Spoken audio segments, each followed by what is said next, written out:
me, keep a 20 on me, case emergency. Ain't no cap in my rap.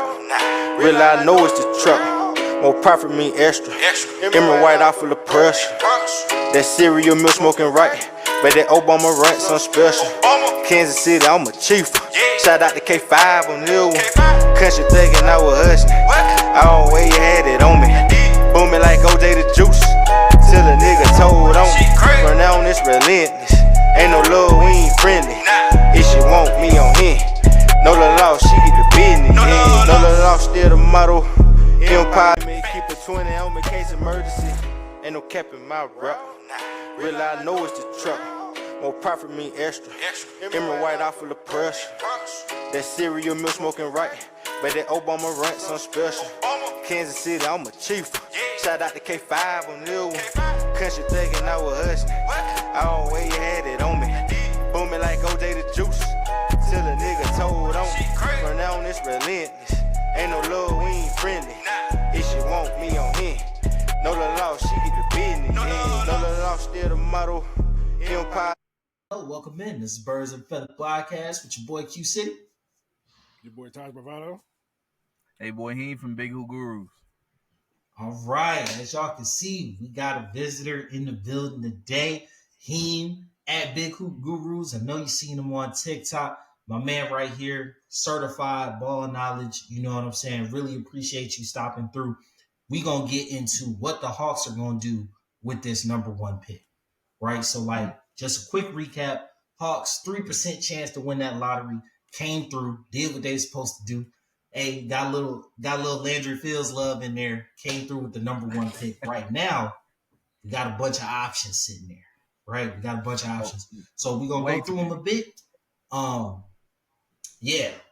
And right now, it don't look like anyone's really a clear standout, right? Yeah. I think that's a clear one. Yeah, Because you like somebody. Because you like somebody. I think he's the clear one. I had a clear one about a week ago, and then when I did all my draft breakdowns, I actually have about 3 now. So I thought it was easy, but goddamn it, it's not, man. I'm being honest with you. All right. Well, before we get into the Hawks, 3 you got? Okay, go ahead. Just quick. Before we get into the Hawks, y'all know we got to do it. Strictly for the YouTube shorts. Who y'all got in the NBA Finals, bro? Who y'all got in the NBA Finals? Man, I should turn this damn thing on, bro. I don't want to answer this damn question. But you know what? I got do it for the clicks. Yeah, I got you. Let me get Dallas in 6. Got Dallas in 6. Yeah, I really love Dallas. I would like with Dallas defense being. Oh, whoa, brother! You tweaking? You know you must believe in Jason Tatum. You know what? You got it, brother. It's not even check it out. Strictly, it's not even Tatum, bro. There's never been a 62 to 64 or somewhere in there that has been consistently disrespected the way they have. Most teams that enter with that record are overwhelming favorites. The last time we saw a team with that record in the finals, like they won in 6 games after their superstar. Well, it was that winning percentage. They didn't win that many games because the season wasn't that long. But with that winning percentage, they won in 6 games because they won 4 in a row after their superstar buckled his ankle in the buckled his knee in the Eastern Conference Finals. That was the Bucks versus the Suns. Yeah. When a team that's that good and that dominant through the regular season makes the finals, they win and they win quick. Everybody picking Dallas because they took down Minnesota and they made Minnesota look bad. And Minnesota was the ones that beat Denver. But Minnesota, styles make spikes. They beat themselves. Minnesota was meant to beat Denver. You know what I'm saying? I just think this is a matchup. I just think a matchup fight. Yeah, I just think this is a matchup fight mostly because the Celtics have a great, really good defense that I really count on. But when it comes to defending the Mavericks, you almost have to scrap everything because you're guarding 2 dudes now that initiate most of the offense. That's why I really like Dallas because I don't see the Celtics adjusting that well. And as much as I really do believe in like how the Celtics can be consistent in their approach when it comes to the defensive end and on the offensive end, getting a million damn threes off, I still like how Dallas can adjust easily. I do think the Celtics are a great team. I just think Dallas has so many different ways they can play. But I don't think they you know, have too many Drew ways they can Holiday. play. I think Dallas can play yeah, 3 ways. I think they can play strictly through Luka on pick and roll situations and lobbing at the rim. They could play strictly through Kyrie with Luka deferring to him, or they can yeah, go like not Batman and Robin, but 1A, 1B, like the Wonder Twins, where they are responsible for 85% of your offense and lobs. You know what I'm saying? That's the only 3 ways yeah. they can play. Boston is the team that I view that has multiple stylistic ways to beat you. That's why you see Derek White go for 30 in a series, like he did against the what was it, the Heat. You know what I'm saying? He go for 30 in a Yeah, series. let's say. They won See, without I Porzingis. You see think. Drew Holiday get a random 20 See, the off. thing is, Porzingis, they gonna need him, and if they don't got him, it's gonna be bad because Lively gonna be eating that paint up. They not gonna be able to drive because Lively gonna be having Well, a even if Porzingis is there, he's not doing much when it comes to that pick and roll. That's not yeah. when Yeah, somebody coming off an he injury can't move like the that speed on having to Luka. come up. Yeah, coming off an injury like that, trying to guard on the perimeter, trying to come off of pick and rolls, getting drop coverage, then switching on Luka and Kyrie. That's not gonna happen. That's why. But I That's think he's why important. if I he think he's was important to have completely on the healthy, floor for the fact that he can pull Lively out of the paint. Lively yeah. and Gafford out of the paint. If Because Porzingis was Horford's not going to completely give you. healthy, yeah, if he was completely healthy, I'm not even gonna lie to you. This will be way closer to me. I would actually have the Celtics because he's that important. But going into a series hobbled and not playing for, I think, how long has it been since Porzingis has played? He's not I played couldn't even since think. game one versus Miami. Yeah, I was about to say, I That's didn't even at remember him least playing against Miami. 2 months.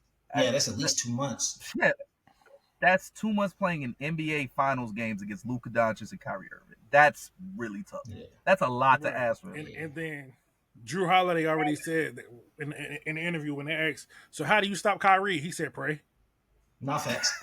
Not facts. That's It's facts though. facts. Hey, It's there's facts. no It's way true. around it. Because the thing is, if Kyrie wants to take over, you can't stop him. Yeah. No, you can't. There's no Like lie about that. But Kyrie the good is the part about definition it of is ball on a if string. Kyrie. No, but the good thing about it is if Kyrie takes over, right? And even if he gets hot, Kyrie getting hot is Kyrie scoring. Luka getting hot is scoring and facilitating. So if Kyrie gets hot, those are possessions Luka's not touching, Well, which means you I have think a you better chance to underestimate win. Kyrie a little bit. I think you underestimate Kyrie a little bit. No, just in Hey, terms but when hey, Kyrie that's all I gets got in the hot, he's finals getting though. hot shooting the ball. I gotta make my own videos on it. That's all I'm gonna say about the finals though. I'm gonna leave it on that. Hey, look, just give him a little seasoning. You know what I'm saying? Just give him a little taste. Just give him a little taste. That's all. Yeah, Know what I'm just a saying? little bit, man. Just a little bit. Hey, the first hit always free. You know what I'm saying? You can't arrest everybody in the park. All right. So now that we got the obligatory finals talk out of the way, come on, let's talk about these Hawks. So the Hawks are coming off a super disappointing season. Me and Taj, we've gone into length about this. Y'all can go back and look at the 10 seed for what video, where we specifically talked about the fact there was no reason for us to continue trying to make a push toward the playoffs. Right? This team has been underwhelming. The DeJounte Trey mix has this experiment has really been a disaster. Me personally, I don't think the coach is it. We could argue about that in the Facebook post like y'all love to do, but I'm standing by it. I don't think Snyder's it. But all that being said, we are now in a franchise altering position. I don't care what you think about the draft prospects. The number one pick is a franchise altering position, right? Now, what you choose to do with that pick says a lot about your franchise. For me, I got my top three, but like Taj was asking earlier, who did you have as kind of like your top three solidified prospects? For the whole draft or just for the Hawks? Just for the whole draft. Okay, so for the whole draft, number one right now I have Alex Sarr. He's too safe of a pick to me for me to have him back at 2 or 3. I originally had him as 4. Then I rewatched and I did all my draft breakdowns, and he stood out to me because of his athleticism and his ability to not just be a rim big, but a switch out into the perimeter and give you everything you need defensively, kind of like a Jaren Jackson Jr. That's where I say he's damn near perfect. And if he doesn't get any better when it comes to like his ability to create on his own, he's still a very impactful player. So he was my number one. Number two, I have Ron Holland out of the G League tonight. He surprised the hell out of me on tape. I did not think that he was as good of a finisher as he was. Didn't think he had the handle that he did. And also defensively, he is a monster. And That's I very think high. Ron Holland's a I'm dude not that gonna I lie, have it's really high. very high. Yeah, no, because that's the thing is about it. I had him at 7 originally. He moved up to 2 because there's nothing on a basketball court he can't do well if he works on it. Shooting is a problem right now, but the form is perfectly fine. When it comes to his ability to shoot off the dribble, he looks even better than off the catch. And that's why I say in 2 to 3 years, we have a dude that could be great at, like, good to at least, like, decent at everything on the court. Like, and that's why I personally had to have him at 2.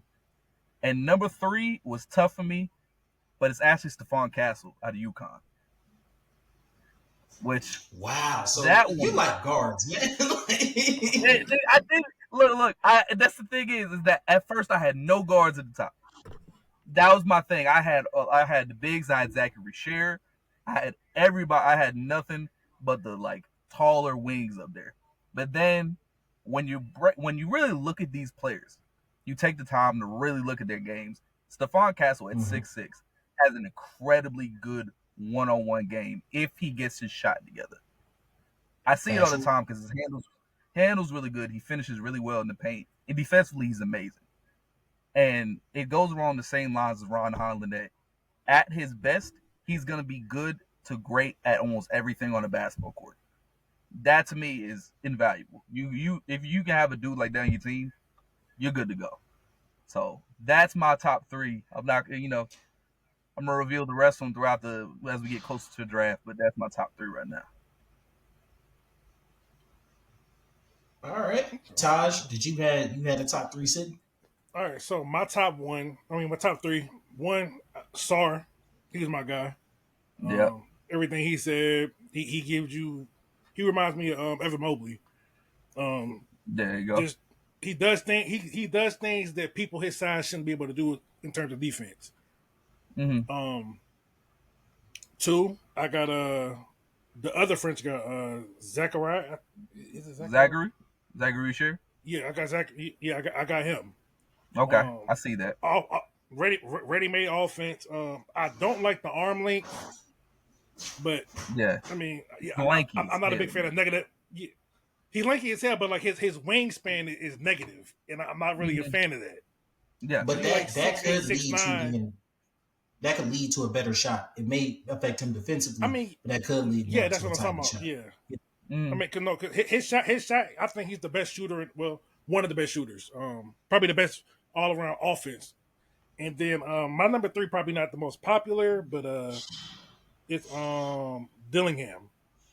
I love that. Rob Dillingham. I love that. I don't love him as a prospect, but I love putting him number 3 because he's that type of dude. That when if he's gonna be great, he's gonna be amazing. So I like that. Yeah. And that's really what it is. If he figures it out, it's gonna be wicked. Yeah. So I'm damn near anti both of y'all. I actually have Rasher as my number 1 guy. Okay. Okay. Look. All right. That's just. But and I'm about to was crazy. Have him as my number 1 guy. Think he's going to be the number 1 pick to the Hawks. Actually, think he's a bad pick. We'll get into it. And not he's a bad pick. He's not the right fit for the Hawks. But yeah, I have Rasher at number 1. I think his shot making, his ability for offense is he has the superstar potential that I see in the top 4 to 5 picks that you absolutely want in a draft. If you're going to swing high. I don't believe in super safe picks when you're that high, right? I don't like going low 4 guys until until pick 6 and on. But pretty much for all the reasons you said. My second guy is Alex Sard. He's y'all slobbed him off enough. He's good. All right, we know he's good. You know what I'm saying? And I wouldn't be mad at him. My third guy. No. My third guy, Donovan Cleveland. And Oh, I can't get behind that one at all. I'm not even gonna lie. hey, listen to me. I can't Listen do to it, me. man. Very young, right? Very young. Mm. Loads of potential to grow, right? Keep in But mind, I he have got him at loads of 3. bricks for feet. Hey, look, if you put him in a phone booth, probably can't figure his way out. But you know what he can do? He's 7'2". He has defensive prowess. He has room to grow, right? I was watching him play and get ate up during the final, but see him still be a good team defender, led me to believe that he's going to provide value on the NBA level as a defender. And then you teach him the offense. If he doesn't come along offensively, that's fine. Now, for me, I think about bigs that were selected in the top 4. I'm thinking about big selected in top 4, not the number 1 overall pick, but big selected in top 4. Someone you brought out, Jaren Jackson Jr. It took him about 3.5, close to 4 years before his offense truly came on, and it did so this year Jaren is athletic. In the absence of John. I'm just saying. Yeah.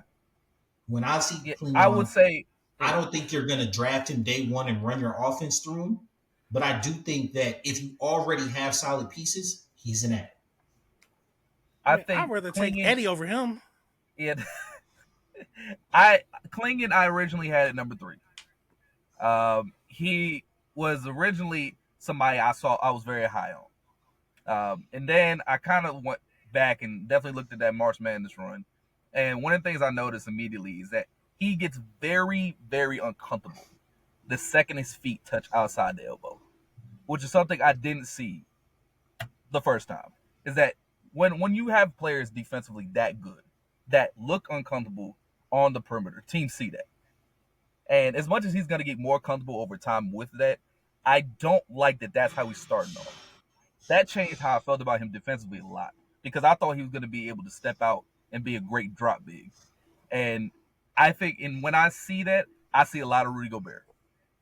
And I'm going to be honest with you, you do not want your big to be anything like Rudy Gobert in today's NBA. Fool. And so that's why I say I don't think it's great that you brought that up. It's great that you brought that up, because that is exactly who I was about to describe him as. And I think Rudy gets way too much hate. Rudy is a great team defender.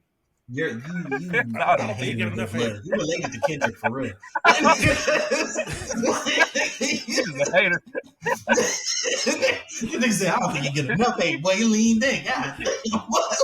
I'm about to say, man, the boy got 4 defensive player of the years? Hey, look. My point for Rudy, I feel but my point for Rudy is in the idea that it's not ideal for your big to not want to be out there. Right? In a game today that's mostly played on the perimeter, I want my big to want to be. Yeah, that's very true. The power forward in that situation matters. Yeah, I like that. No, I think you pair him with. Yeah. Oh, go ahead. You got it. If you were to pair him with somebody like, let's say, Jalen Johnson, that's a great compliment in that situation, right? Mm-hmm. So I'm not saying he's the pick or who should be, even though Snyder is very interested in him. That report has come out. I wouldn't be excited with him as the number 1 overall pick, but I could see the rationale behind it. Yeah, you need a smaller power forward with him if you were to have him. If Klingon is the number 1 pick, then our podcast ends that day. Like the Bo Nix pick. If the Falcons chose Bo Nix, we was just going, hey, gonna come home and be like, hey, look, it's been real. You know I respect that, Tosh. Honestly, I respect that. I think I like Donovan Klingon a lot more than I kind of give off, but I still don't think it would be the greatest idea in the world. But I get the basis of it, because he's gonna be a positive player no matter what. You're not gonna get a bad player in Donovan Klingon at all. That's all. But you can go into the next part, man. I got you. Yeah. Now, there's a couple options that I've been thinking of that I think are possible for the Hawks at one. Obviously, the first is to make the pick. Something I hate that just like really really bothers me is that Mhm. one, the finals ends and the draft is like right behind it, right? 3 days after. Yeah. So yeah, you don't have any like space right there to kind of make any deals, and free agency comes after the draft. You know what I'm saying? In the sense of like Mhm. you're already like you've already drafted people and now you're gonna make moves to fill out your roster. Whereas really the NFL has, corrupted us because we get free agency before and after the draft. But that free agency after the draft is really Mhm. just filling in little holes, right? You make your big signings before the draft so Mhm. you can kind of set your draft board. Um, so like when it comes to the trades that are going to happen, the trade market or big moves that are going to be made on the Hawks, because we're anticipating one of those guards being moved, that won't happen until after the draft. So a pick that looks amazing on draft day could look very different, you know, a week or two later. Mhm. Yeah, I would say out of all the options, I love the idea of just making the pick and just kind of selling out on this idea that we don't have to be great for a little minute. Let's build out a team. Let's Yeah. let's kind of run it back a little bit, pull the timeline back a little bit, and just give Trae Young a year to kind of grow with some dudes and just have fun a little bit. I don't hate that idea at all because if you do make the pick, it is kind of giving up that you want to kind of go back to growing rather than competing. Mm-hmm. But I like that idea for them. I really love how that builds that team going forward. So I, but I do respect the trade too, though, because that's a very valuable number one pick. As much as people like to act like it's not. Yeah. Yeah, like the last Um. draft that didn't have a superstar was Anthony Edwards' draft. Mm, yeah, people hate that Anthony Edwards coming out. Yeah. I don't know There's people why. who couldn't stand his ass. I, no, I do say if the Hawks were to trade, the only type of trade I would like is if they're getting a young player in return. Like if Yeah. they're maybe getting like I don't, and obviously this would never happen, but a situation like somebody like Cade Cunningham, that's it I to would me. love that. Because yeah, you only want somebody that can return your investment that you would get in the number one pick, and that's why I say Well, unless it something wouldn't comes be from left Cade. field, It wouldn't like be Cade Cade, Cunningham. but I could see them letting go of Jaden. No, I could see them letting go Yeah, of yeah. what's their Ivy. Jaden Ivey in the number 5 overall pick. Yeah, I I think wouldn't do it that for would money. be I would consider it. And because again, like I said, if you have that number one pick, you get somebody like Zachary Shear or Alex Sarr, young dudes that have star potential. I need that exactly in return Mm-hmm. because I don't want to give that up and potentially not have that. Like if they were to get a dude that's good now, I would hate that immediately because I think Trae Young's gonna be good for a Yeah, no, very I long time. absolutely I agree. don't think I don't think you have to do something now. And I think Trey likes being in Atlanta. I think he loves the city and I think he loves the team. You don't have to do things just to appeal him right now. He's gonna be fine. Yeah. So, That's but why. so that like that kind of weird to me. Like, cause like you say, throw out Jaden Ivey. That just I don't see how that benefits the team. Yeah, Well, I was saying in terms of a yeah. young player with star potential, and under that scenario, Dejounte would have to Just an be moved. example. You know what I'm saying? Yeah, Yeah, it's just an Dejounte example would of have to be moved in that situation. Um, if so, for me personally, when I think about trading a pick, I'm thinking about making the pick and trading, right? So like, but that only it. usually works when there's one a team that's really stuck on a pro on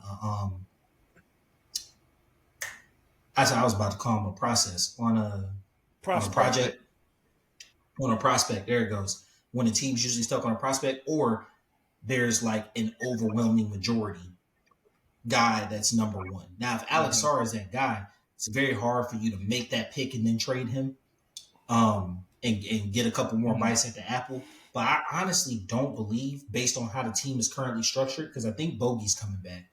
You know what I'm saying? Mhm. Jalen's going to be there. Big O's going to be there. I think they move off Capella's contract this offseason. They're going to make a decision on either guard, I but like, pray they do. My I do God, too. Get him gone. Get him gone. yeah, I pray they do, because the thing is about Alex Sarr. This is one thing that I have to say about him, is that as much as he's really good and exactly what you need in the NBA today, there's a lot of ways where you can look at him and be like, he's not going to be much of anything. He's maybe going to be a pretty good big. Why would I give a lot in this situation for this number one pick? But one of the things I always say about the NBA is there's 30 teams and there's 30 different minds. That is 30 different ways to look at the same thing. And for the Hawks, you yeah. make calls, you see, you on the phone, you're seeing who sounds a little more exciting, like a little more excited about the idea of Alex Sarr than everybody else, and you sell that, because there's Now, gonna be a team, the only and that's the only way I trade Alex Sarr is if I'm walking away with Zachary Richard, like Zachary okay. Richard, Oh, team moving up. and and multiple picks Okay. right?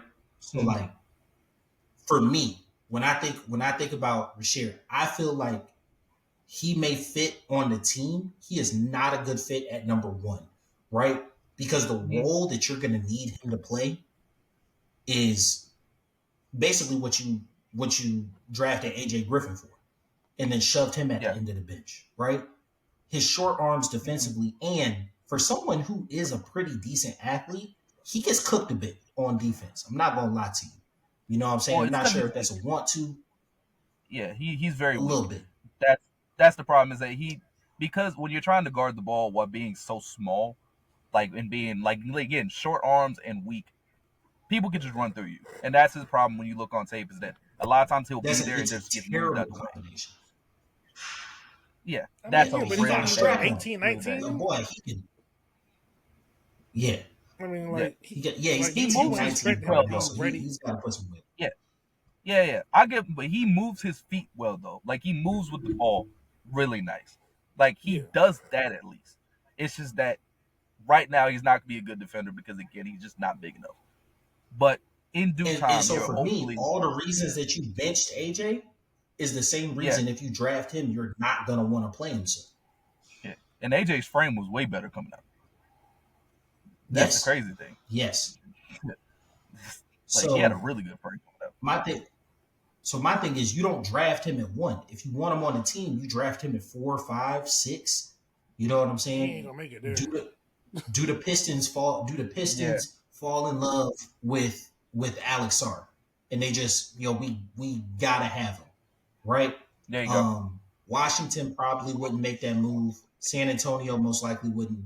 San Antonio might make that move, right? But Yeah, Charlotte, Portland, San Antonio at 8. Did any of them Charlotte fall would. in love with Alex Sarr? I can Yeah, see Charlotte. I Charlotte could doing it, right? 1,000% see Charlotte. They fall in love with That Alex that Sarr, would be the perfect last piece for them. Mm-hmm. Point but guard, I think wing, and you get the athletic big. with Lamelo and are you everything, going to run I into can. the You know situation? what? Yeah, Yeah, I'm glad you brought up Charlotte, because that actually is a team that I would be surprised if they're not sold on Alex Sarr. Like, I hmm would actually think that they would love the idea of him with a dude like Lamelo, an athletic big that can move and get up and down the floor. That seems perfect. And that's actually, if It you were the does. Hawks, that's the team you got to be on the phone with, and you got to sell this shit as best as you can, because you can get them, and you can yeah. really get a good Even though trade they're in and be at division, number 5. yeah, Yeah, yeah. because Even though they also in because division, you got to tax them a little yeah, bit. You know what I'm saying? yeah, You yeah. got to tax them a little bit. Look, get it. You can get something really nice from Charlotte, because, again, that's why I said this about the draft, is that what you realize is that some teams really like Alex Sarr, You froze and out other on us, bro. teams are like, oh, hold on, Think you froze out on us right there. There we go. There we go. You hold on. bet. There we go. Oh, good. All right, there we go. It'll tell me. But I was saying how some teams really like Alex Sarr, and other teams are completely on the other side about him. if you find, and again, I think Charlotte should be that team that can really make a good trade. But I'm still in favor of making the pick though. Even with that being said, though, I mean, I think I would probably overall like we to should. trade with Houston more. Where's Houston? 4? Houston's 3, Houston's 3. and three. I They're think actually 3. Houston could probably, and I think Houston could probably like SAR too. I don't think Houston knows what they want to do with that pick. Honestly, They probably don't. yeah, I That's don't probably think why. they That's have a probably why single it'd be clue. easier to be like, you SAR will fit in nicely with what y'all got going on. You could probably easily sell them on it though. Well, Yeah, so my thing yeah, is 'cause Simprun, when he's Simgrun, I mean, he's like their baby Jokic type. So they don't want him off the yeah, floor. What, you gonna move Jabari to the 3? I don't think he has a foot speed to stay with most yeah. threes. Well, for the Rockets, every single position they have is pretty much developing. Yeah. That's why I don't think they know what they want to do with the pick because there's no open slot right now. Yeah. Like because of Jalen Green, he's been trying to play both positions when it comes to point guard and shooting guard.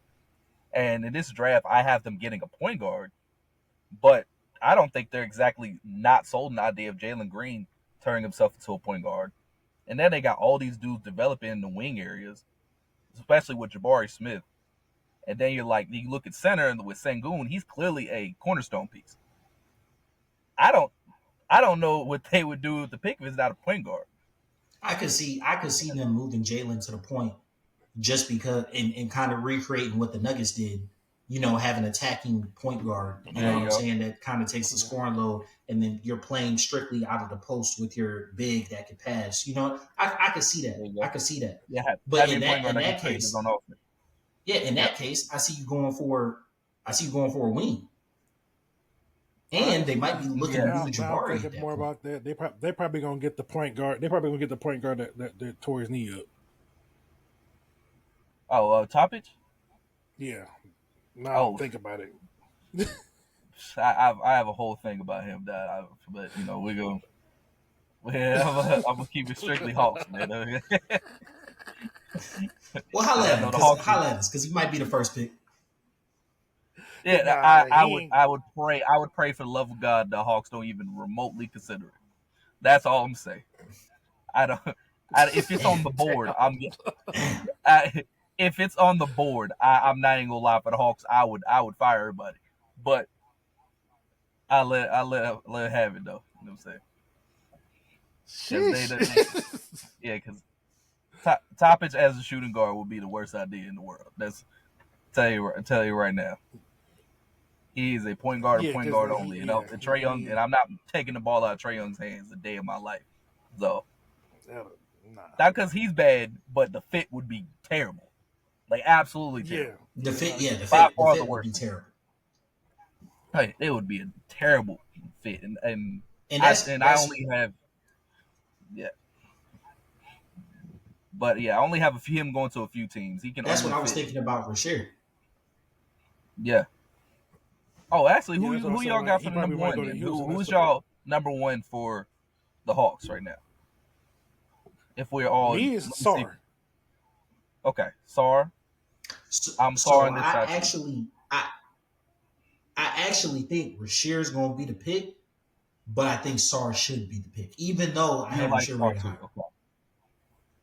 I for the Hawks, I prefer SAR. So the front office, all three of them as a triumvirate went out to see his final EuroLeague game and watched him perform during the playoffs. Rashir, right?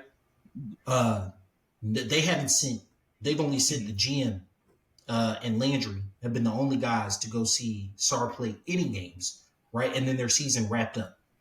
Well, see, okay, but here's the thing about SAR that people are overlooking because he played for overtime. He was in Atlanta. He's been in Atlanta the past 2 years. He played for overtime. Yeah, so he's already been here. So they probably got a little more intel. You don't need to do all of that because he was here. Which is true. Then the third guy that keeps kind of coming up is they're leaking very heavily that they like Donovan, right? Is that they like his size. They think he could be an anchor to the defense. Yeah, he's been. He's been coming up a lot. I'm not gonna lie to you. The only reason I don't Lunchable like just came Donovan up. Clingan, the only reason I don't like Donovan Clingan for the pick is because I think you're selling too hard in the idea you need big defenders around Trae Young. I think you're almost overselling how bad of a defender Trae Young can be at times. Where last year he was a very good one-on-one defender and even was a better off-ball defender. And I think a lot of people want to get these big wings and these shot blocking bigs with Trae Young, and it's just like he can have bigs like everybody else.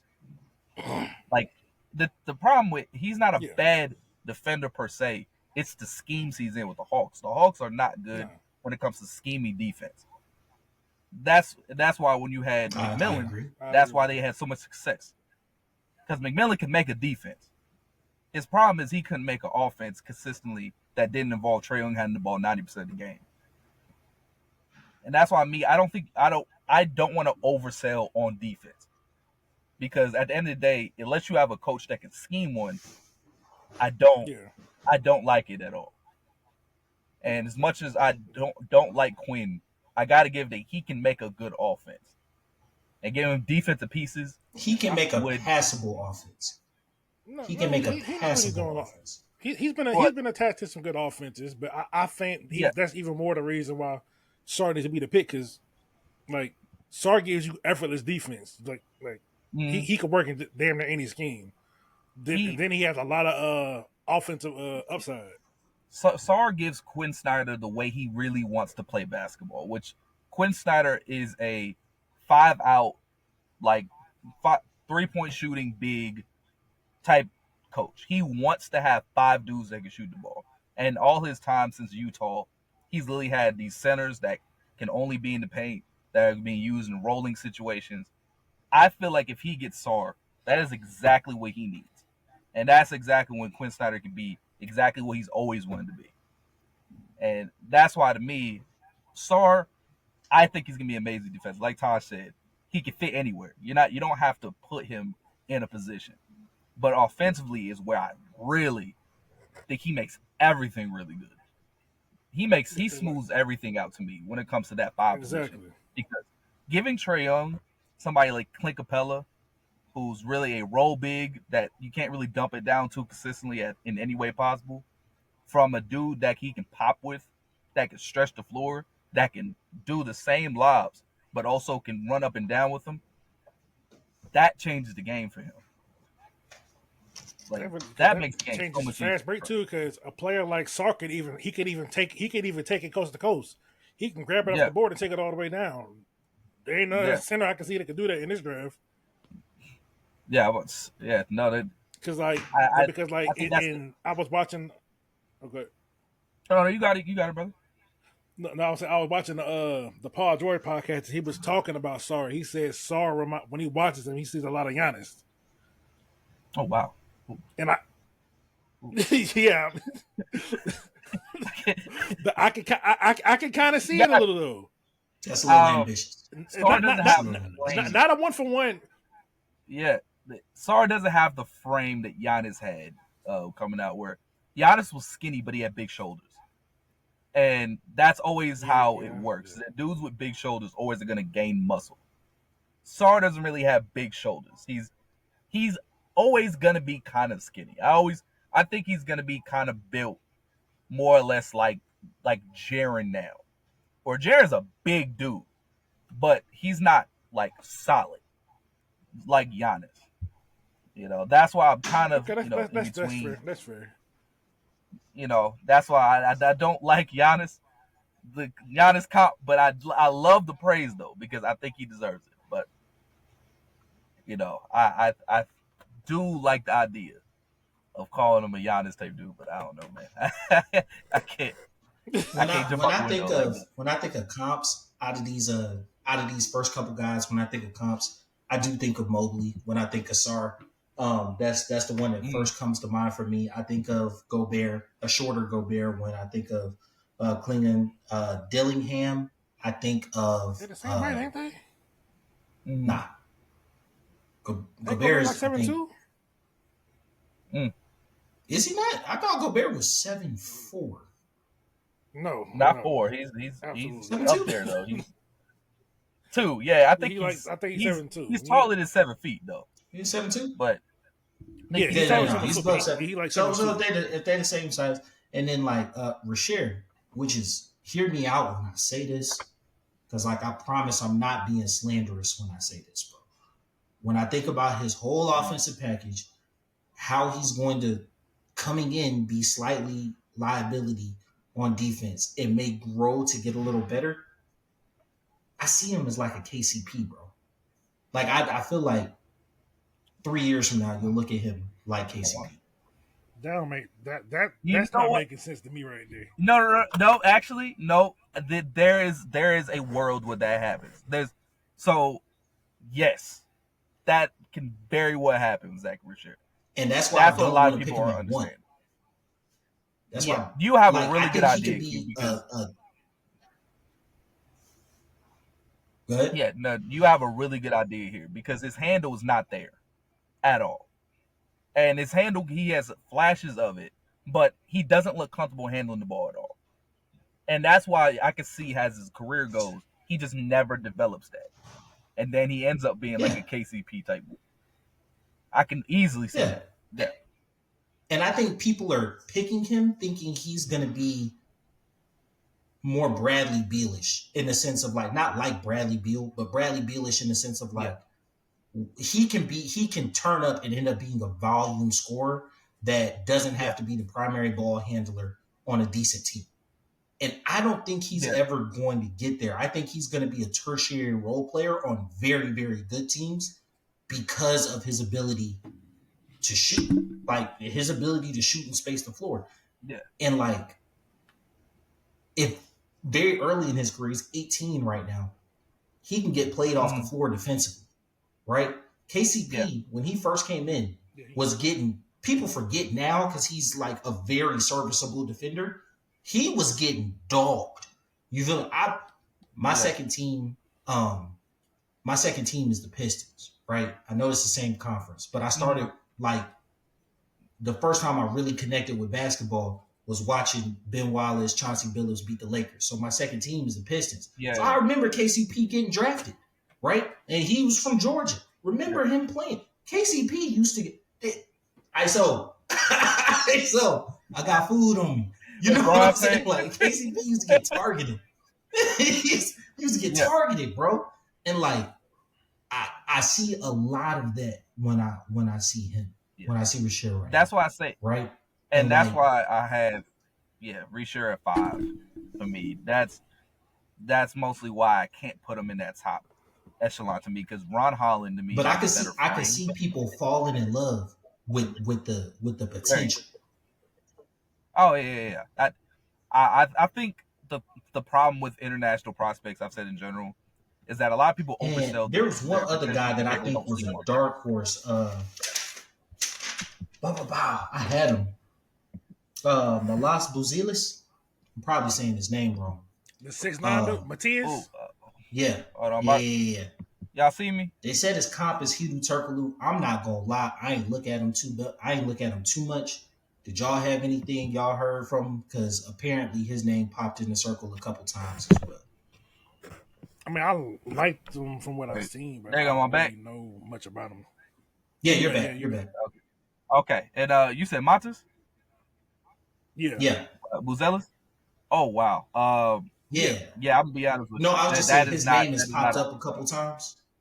Yeah, that should not be out. That ain't it. No, he there's actually at first that was a lot of what a lot of people wanted the Hawks to do. Because he's 6'10", he should be able to stretch the floor at some point. Like he was a pretty damn bad shooter in G League Ignite, but that was mostly because for some reason he was shooting a lot of contested shots for no reason. I think he's a good shooter, but there's nothing else to his game he cut out there right now. But I think overall, that's probably not the pick for us. No, that'll be rough. I'll be honest with you, but let me see. I'm coming up on my time. Yeah, I'm coming up on it. All right. Look, we appreciate you taking your time out. Y'all, this has been Heem if you want to tell the people where they can find you, where they can follow you, where they can get at you. Yes, TikTok is Big Hoop Gurus. Look it up, you'll find it. You'll see some big videos on there. Don't worry, you'll find me. All right, so I appreciate your time today, man. We're gonna go ahead and get out of here. This has been your boy Q City. Of course. Thanks for having me. Thanks for having me. For real. I appreciate y'all, man. Appreciate you, man. Appreciate you. Of course. Yeah. Of course, man. Just let me. I'll stop back anytime you need me, man. Y'all have a great one now. Oh, you too. Oh, you coming back, 100%. All right, we're gonna go ahead and get out of here then. Peace. Like a chopper, looking like I hit the lotto. I want a hottie like mulatto. I'm on here and she on Moscato. I'm in them good till tomorrow. I'm a robber for the Neros. Your little laws, I'm gonna put you on payroll. You smell that aroma? Design the air, it's a party, yeah. Papa Corona, she moving the body, she working them heels. Gotta go get it mentality. Grocery bag full of celery. Only believe half what you telling me. Keep a 20 on me in case emergency. I wake up early every morning. Thank the Lord and get the bag. Hustle hard, get the cash. Stack first, then I'm showing my ass. Gotta go get it mentality. Grocery bag full of celery. Only believe half what you telling me. Keep a 20 on me in case emergency. My babies, that's who I grind for. That's who I do it for. Like the Navy, that's who I'm toting that iron for. Keep one in the head like a thought, nigga. Yeah, I fuck with Ty, he a boss, nigga. Foot on their neck, I exhaust, nigga. Niggas cross me, so I cross, nigga. No stripper was lit last night. 500, what it cost, nigga. Shit was really legit last night. Had them hoes at the house, nigga. Instagram, Snapchat, Triller. What they say about Jay, he a toe getter. Used to have them fat sacks in the grove, nigga. Late nights, early morning, my dough, nigga. You smell that aroma? Design the air, it's a party, yeah. Papa Corona, she moving the body, she working them heels. Gotta go get it mentality. Grocery bag full of celery. Only believe half what you telling me. Keep a 20